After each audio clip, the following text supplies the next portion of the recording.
आज हम लोग एक इम्पॉर्टेंट टॉपिक पर बात करेंगे और वो टॉपिक है अमीर खुसरो। क्या टॉपिक है? तो आज हम लोग जो है अमीर खुसरो के ऊपर बात करते हैं। अमीर खुसरो जो एक बहुत ही इम्पॉर्टेंट कहीं न कहीं सल्तनत काल के बहुत बड़े साहित्यकार हुए। तो आज हम लोग अमीर खुसरो के ऊपर बात करते हैं। और अमीर खुसरो स्वाभाविक रूप से आप जानते हैं कि उनका जन्म कहाँ पर हो रहा है? पटियाली में हो रहा है। एटा ज़िले में जन्म पटियाली में हुआ और इनका नाम था इस प्रकार से मोहम्मद अबुल हसन। यानी इनका जन्म जो हो रहा है एटा पटियाली में हो रहा है। इस बात को थोड़ा सा ध्यान रख लेना। यूपी की बात अपन कर लें। और इनका नाम मैंने अभी बताया कि इनका नाम जो है मोहम्मद अबुल हसन है। इस बात को ध्यान रखिएगा कि मोहम्मद अबुल, ये क्वेश्चन आ चुका है। मोहम्मद अबुल हसन इनका नाम है। ये दूसरा क्वेश्चन बन जाता है। मोहम्मद अबुल हसन उपनाम जो था इनका नाम था वो खुसरो था। इनका उपनाम क्या है? तो ये उपनाम अगर पूछा जाता है तो फिर खुसरो है। ये चीज़ें हम लोगों को बिल्कुल मालूम होना है।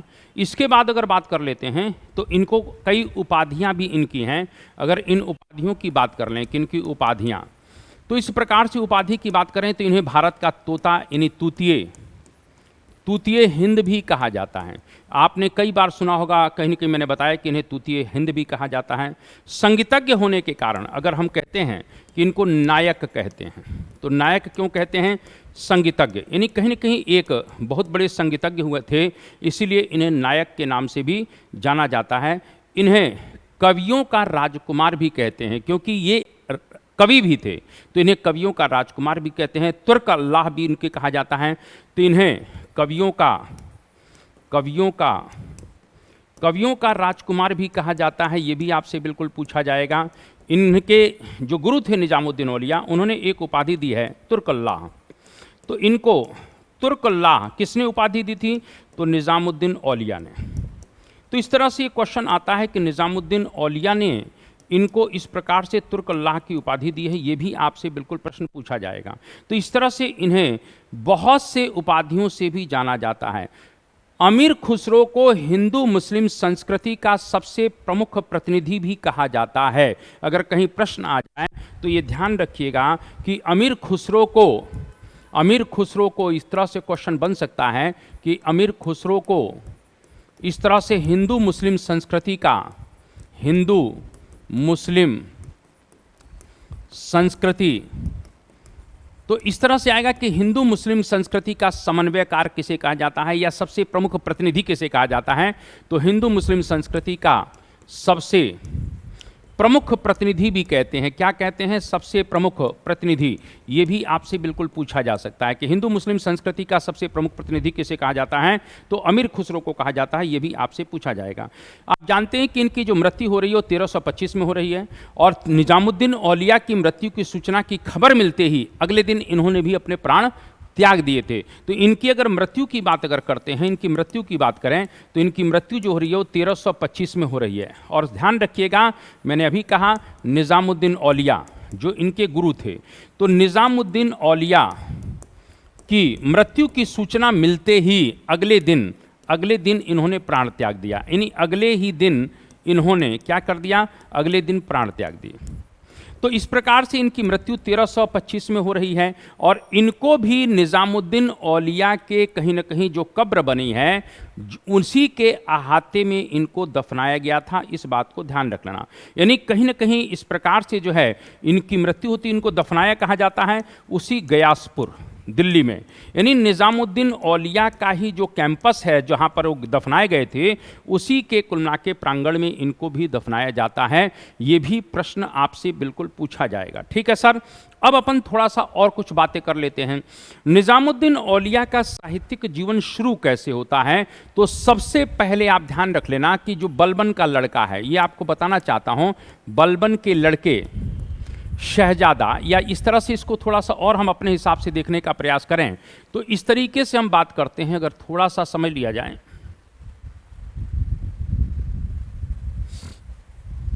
अगर थोड़ा सा समझने का प्रयास यहाँ पर करें तो आप यहाँ ध्यान रख लेना, यहाँ पर दिल्ली में कौन बैठे हुए हैं? ये दिल्ली है।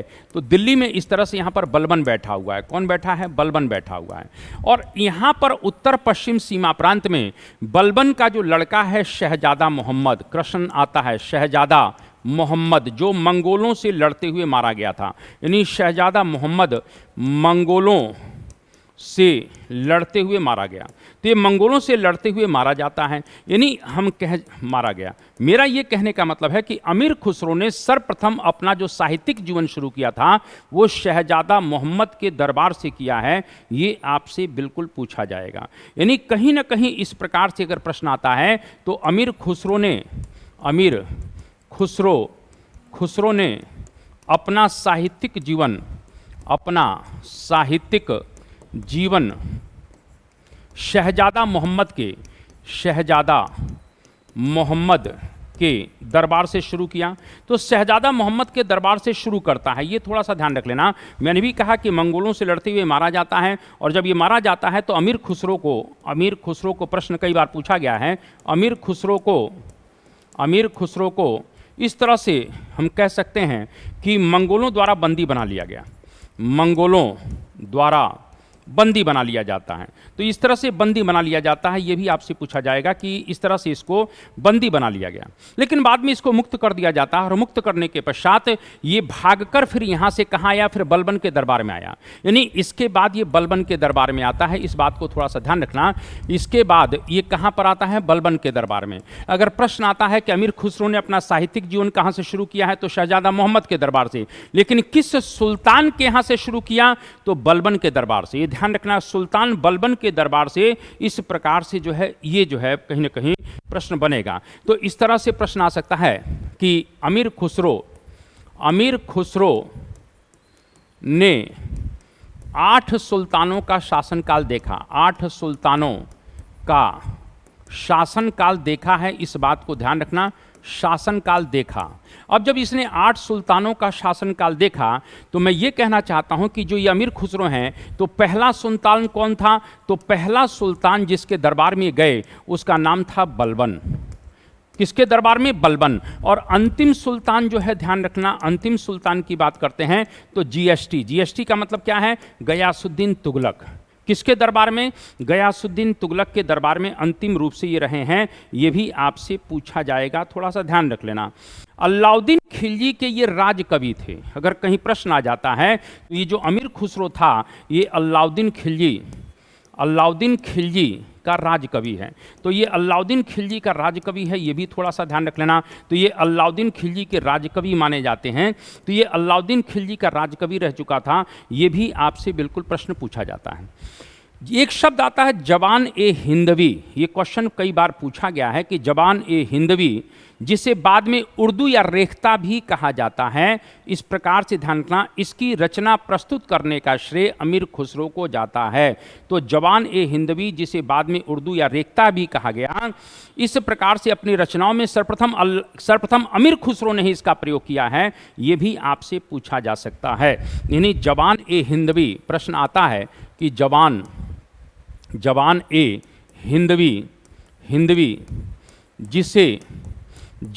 हिंदवी जिसे उर्दू या रेख्ता कहा जाता था, रेख्ता, जबान ए हिंदवी या जिसे हम रेख्ता भी कहते थे, क्वेश्चन आ चुका है।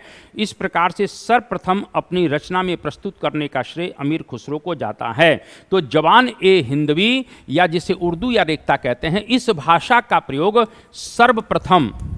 सर्वप्रथम अमीर खुसरो ने अपनी रचना में प्रस्तुत किया, है। ये थोड़ा सा ध्यान रखना कि सर्वप्रथम इसने अपनी रचना में क्या प्रयोग किया, तो जबान ए हिंदवी का प्रयोग किया, जिसे हम उर्दू या रेख्ता के नाम से जानते हैं। ये भी प्रश्न आपसे बिल्कुल पूछा जाएगा, ठीक है ना। एक और चीज पूछ सकते हैं कि फारसी कविता का भारतीयकरण करने वाला कौन व्यक्ति है। तो फारसी कविता का भारतीयकरण अगर बात करते हैं तो अमीर खुसरो ही है, इस बात को ध्यान रखिएगा। कभी भी प्रश्न आता है तो मैंने क्या कहा, जबान ए हिंदवी जिसे उर्दू या रेख्ता कहते हैं, इस भाषा का प्रयोग अपनी रचना में सबसे पहले कहीं कि अमीर खुसरो ही कर रहे हैं, बिल्कुल सही बात है। इसके बाद फारसी कविता का भारतीयकरण करने का श्रेय भी इस तरीके से अमीर खुसरो को है। तो फारसी कविता का भारतीयकरण करने का श्रेय भी किसको दिया जाता है? तो अमीर खुसरो को दिया जाता है। ये भी आपसे बिल्कुल पूछा जाएगा। तो फारसी कविता का इस तरह से भारतीयकरण करने का श्रेय भी अमीर खुसरो को जाता है, ये भी आपसे बिल्कुल सर पूछा जाएगा। इस बात को थोड़ा सा ध्यान रखना। क्लियर है? तो इतनी बातें आप लोगों को समझ में आ रही होंगी, मुझे विश्वास है। हाँ, बिल्कुल सही आप लोग कह रहे हैं, बिल्कुल। खुसरो एक प्रकार से भारतीय ब्राह्मणों के लिए एक शब्द यूज करता है, अरस्तु। यानी एक प्रकार से हम कह सकते हैं कि खुसरो ने इस प्रकार से खुसरो भारतीय ब्राह्मणों के लिए जो शब्द प्रयोग कर रहा है, भारतीय ब्राह्मणों के लिए जो शब्द प्रयोग कर रहा है, वो क्या यूज कर रहा है? उनको अरस्तु कहता है। यानी अरस्तु कहता है, यानी भारतीय ब्राह्मणों के लिए शब्द क्या प्रयोग किया? उसने अरस्तु कहा है कि ये भाई विद्वान हैं, तो विद्वान हुआ करते थे, तो इनको अरस्तु कहता है। ये भी पूछा जा सकता है। सर्वप्रथम अमीर खुसरो ने ही जमींदार शब्द का प्रयोग किया है। ये ध्यान रख लेना, कहीं आ जाए कि जमींदार शब्द का सर्वप्रथम प्रयोग तो अमीर खुसरो ने अपनी रचनाओं में किया था। यानी एक प्रकार से आ सकता है कि सर्वप्रथम अमीर खुसरो ने ही इस प्रकार से जो है जमींदार शब्द का प्रयोग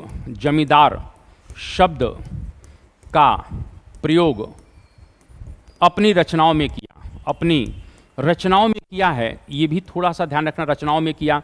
तो ये भी प्रश्न आपसे पूछा जा सकता है कि जमींदार शब्द का प्रयोग सर्वप्रथम अपनी रचनाओं में कौन कर रहा है? इसी प्रकार से वो कहता है, अमीर खुसरो कहता है कि राज मुकुट का प्रत्येक मोती दरिद्र किसान के अश्रुपूर्ण नेत्रों से गिरे हुए एक प्रकार से रक्त बिंदु का ठोस रूप है। ये थोड़ा सा ध्यान रखना, बहुत बड़ा व्यंग, इसने बहुत बड़ा कटाक्ष किया है। यानी किसानों की दयनीय स्थिति पर क्या कहता है? दयनीय स्थिति, क्योंकि टैक्स एक प्रकार से बहुत ज़्यादा लिया जाता था, तो किसानों की दयनीय स्थिति पर यह कहता है कि राज मुकुट का प्रत्येक मोती दरिद्र किसान के, सुनते जाइएगा, यानी राज मुकुट का प्रत्येक मोती दरिद्र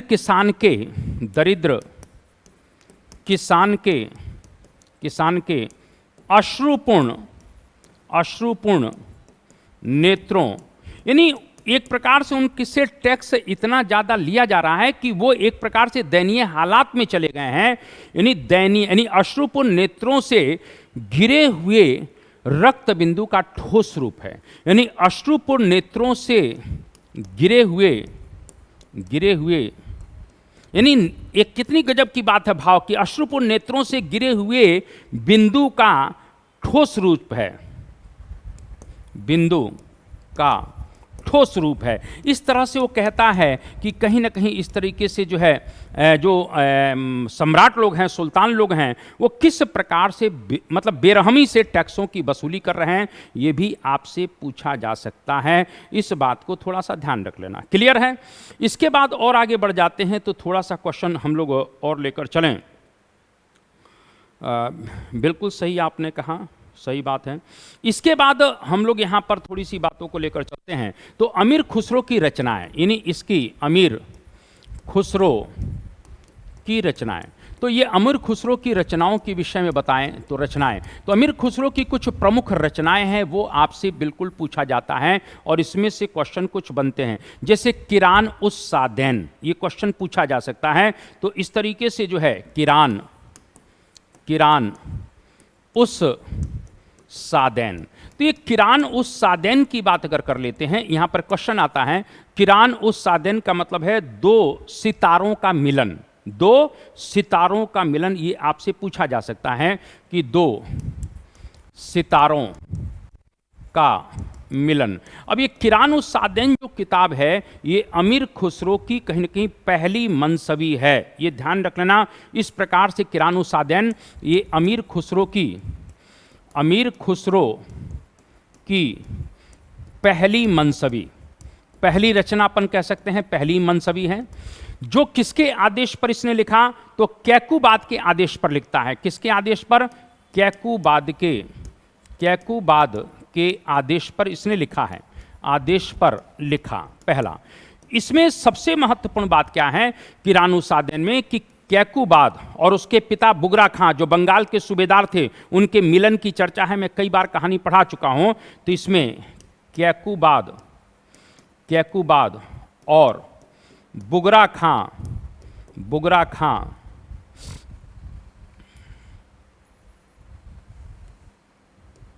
बुगरा खां के मिलन की चर्चा है, मिलन की चर्चा है। तो इस तरीके से क्यकूबाद और बुगरा खां के मिलन की चर्चा है। इसके बाद अगर बात कर लेते हैं थोड़ा सा, तो दूसरी रचना के विषय में अगर बात करते हैं, किरान उस सादैन के बाद बात करें तो मिफ्ताह उल फुतूह, ये ध्यान रखना इसमें जलालुद्दीन खिलजी का विशद वर्णन किया गया है। तो जलालुद्दीन खिलजी का किसमें है, तो मिफ्ताह उल फुतूह, इस बात को ध्यान रखना, मिफ्ताह मिफ्ताह मिफ्ताह उल फुतूह।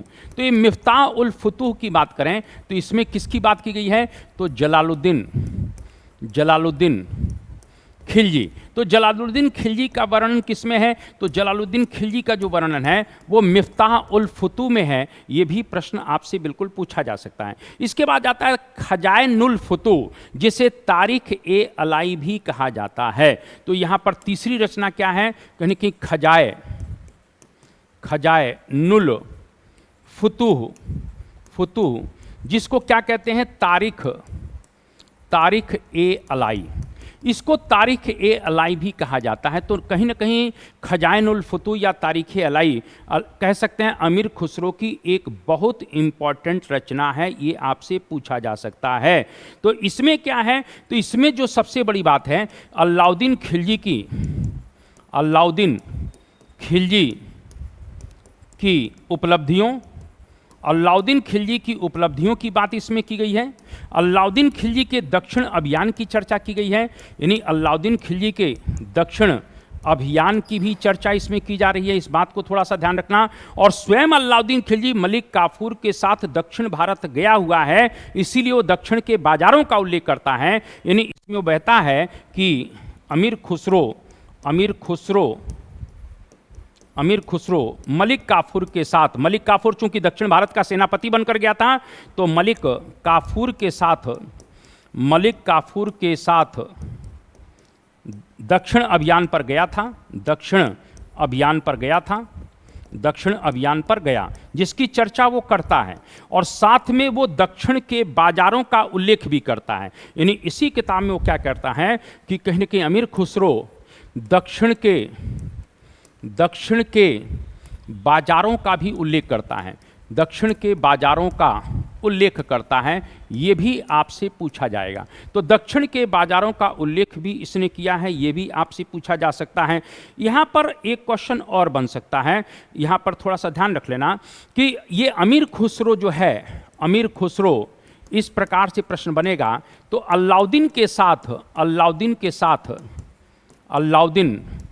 के साथ रणथंभौर अभियान पर भी गया है, रणथंभौर और चित्तौड़ अभियान पर भी गया था, चित्तौड़ अभियान पर भी गया।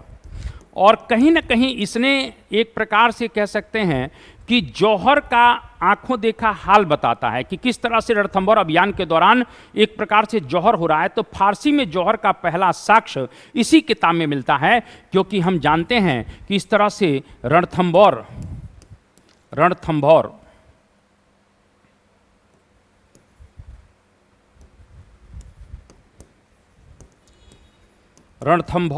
में राजपूताना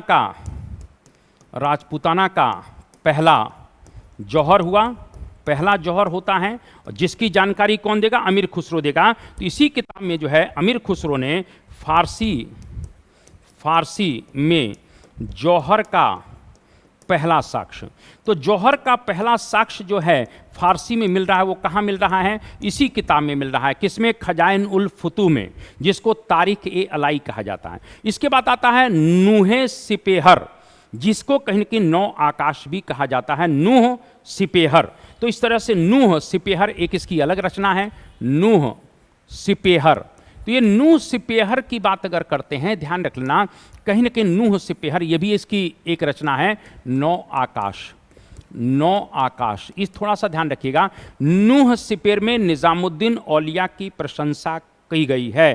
तो इस प्रकार से इसमें क्या चर्चा की गई है, तो इसमें निजामुद्दीन औलिया की निज़ामुद्दीन औलिया की प्रशंसा है। एक तो निज़ामुद्दीन औलिया की इसने प्रशंसा नूहे सिपर में किया है, ये भी आपसे प्रश्न पूछा जा सकता है। इसमें जो है थोड़ा सा ध्यान रखना, एक क्वेश्चन और बन सकता है कि नूहे सिपर में ही उसने भारत को पृथ्वी का स्वर्ग कहा है। यानी इसी किताब में उसने क्या कहा है, यानी भारत को पृथ्वी का स्वर्ग कहा है। तो भारत को पृथ्वी का स्वर्ग भी यहां इस किताब में कहता है। यह भी प्रश्न आपसे बिल्कुल पूछा जा सकता है, यह बात थोड़ा सा ध्यान रख लेना। क्लियर है? एक और बात है कि इसी किताब में मुबारक शाह खिलजी के शासन का भी उल्लेख है। यानी एक प्रकार से जो है इसी किताब में मुबारक शाह खिलजी के शासन काल का उल्लेख है, शासन काल का उल्लेख। तो मुबारक शाह खिलजी के शासनकाल का उल्लेख मिलता है, यह भी बहुत इंपॉर्टेंट चीज़ है, यह भी आपसे बिल्कुल पूछा जा सकता है। इसके बाद अगर बात कर लेते हैं तो कह सकते हैं कि अंतिम मनसबी तो तुगलकनामा। तो इस प्रकार से इसकी अंतिम जो मनसबी है वो तुगलकनामा है, तुगलकनामा। ये ध्यान रखना, तुगलकनामा इसकी अंतिम मनसबी है। किसके समय में लिखा जाता है, यानी कि ये इसकी अंतिम मनसबी या रचना कुछ भी कह सकते हैं। अंतिम मनसबी किसके समय में? गयासुद्दीन तुगलक के समय में, गयासुद्दीन तुगलक। तो गयासुद्दीन तुगलक के समय में ये कहीं ना कहीं इस प्रकार से जो है अंतिम मनसबी लिखी जाती है, जिसमें गयासुद्दीन तुगलक की ये चर्चा करता है। ये भी आपसे पूछा जा सकता है, इस बात को थोड़ा सा ध्यान रख लेना। तो इस तरीके से मेरा ये कहने का मतलब है कि इस तरीके से गयासुद्दीन तुगलक के अभियानों की चर्चा भी इसमें की गई है, गयासुद्दीन तुगलक के बारे में जानकारी मिलती है। तो आप लोग इतनी बातें मेरे ख्याल से समझ गए होंगे। ठीक है, बहुत अच्छी बात है। बिल्कुल बिल्कुल। तो यहाँ पर कहीं ना कहीं इस तरीके से अमीर खुसरो के ऊपर कुछ लोग कहते हैं, कुछ इतिहासकार इसे गजल गायकी और कव्वाली गायन शैली का जन्मदाता भी मानते हैं। इस प्रकार से अमीर खुसरो के ऊपर क्या क्या जानकारियां थी वो मैंने आप लोगों को बता दिया। इस तरह से छोटे छोटे वीडियो मैं आपके पास लाता रहूंगा। प्लीज़ आप लोग ज़्यादा से ज़्यादा लाइक, शेयर और सब्सक्राइब करें। जय हिंद, जय भारत, वंदे मातरम।